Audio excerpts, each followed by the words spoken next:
Hello guys, and welcome to this video where I'm going to be showing you how to use the balloon effect on Higgsfield AI. And this is what the balloon effect looks like, where the subject's clothes just increases like a balloon. And all you have to do is to go to higgsfield.ai, sign in, and then scroll to the visual effects section, click on the balloon effect. You'll be brought to a page similar to this where you can actually choose any of these ones that speak to you, or you can just click on generate, and within few seconds you'll be brought to a page like this. Click on start frame to upload your image. You can describe the scene you want, and then you can go on to choose the model you want.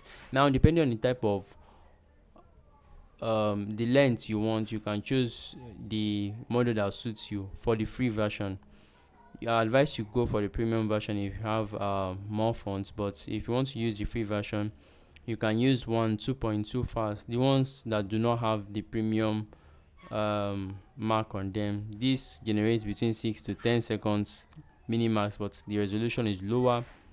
And this one generates 5 seconds, but it has a higher resolution. The same thing with this, 3 to 5 seconds and 720p. So I like using this, but if you want a longer one, you can use the one that suits you. So once you're done, click on generate. It will take 5 credits, and once you're done, the video will appear here, and you can download it to your system by clicking on the download icon on the top right corner here, and use it for your projects. Let me know what you guys think about this particular video in the comment section. I'll see you guys in the next one. Please subscribe, as we're actively trying to grow our subscriber base.